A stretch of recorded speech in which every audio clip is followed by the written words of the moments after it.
They were the poster boys of the Indian-American dream, till they were implicated in one of the most widely reported and debated insider trading scandals of our time. In separate trials, juries convicted Rajat Gupta and Raj Rajratnam of multiple counts of securities fraud. Rajratnam for using insider tips to make millions of dollars in trading shares, Gupta for being one of his sources. Their story is now the subject of a business thriller: The Billionaire's Apprentice, the rise of the Indian-American elite, and the fall of the Galleon Hedge Fund. Author Anita Raghavan joins us from London to tell us more about her book. Anita, that's a very long title, but why do you call Rajat Gupta the Billionaire's Apprentice? Wasn't he, if anything, a mentor or at any rate a much older figure for Raj Rajratnam? Yes, I think if you read the book, The Billionaire's Apprentice, you'll see that Rajat, while hewing close to the line for most of his career, sometime in sort of 2003, 2004, when he stepped down from the helm of McKinsey, was more preoccupied with learning how to earn more money, and I think that was really the basis of his relationship with Raj Rajratnam. So in that sense, an apprentice, but you go into the backgrounds of your principal characters in some detail, both Rajaratnam and Rajat Gupta, two very different personalities, clearly with different trajectories. How did their paths cross? And in fact, you go so far as to compare their relationship to that of Iago and Othello in Shakespeare's play. Now, why is that? I think the basis of their friendship was joint business interests. Rajat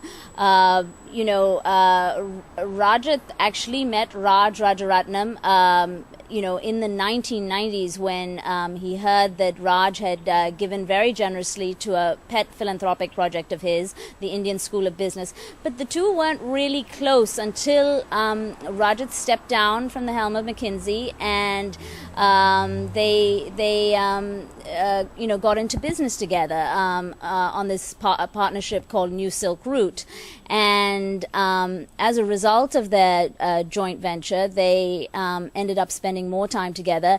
And Raj Rajratnam very cleverly sort of seduced Rajat and suggested that he could work out of the Galleon offices, and one thing led to another. And I think ultimately, very tragically for Rajat, it ended up destroying a reputation that he had built so carefully for so many decades. But apart from the protagonists themselves, there are other characters who are painted in a very dark fashion, like, for instance, Anil Kumar, who one of the reviewers of your book describes as the Judas in the story. Now, tell us a little about him. That's right. And actually, there's a New York Times a review of the book today, and it describes Anil as the Judas. And Anil was a protege of Rajat Gupta's, and he in 2003 also became a business partner of Raj Rajratnam, and he eventually ended up giving insider secrets to Raj. And what was most galling is he not only gave the secrets, but he actually was getting money for it. Raj was paying him about $1 million a year for his corporate secrets, and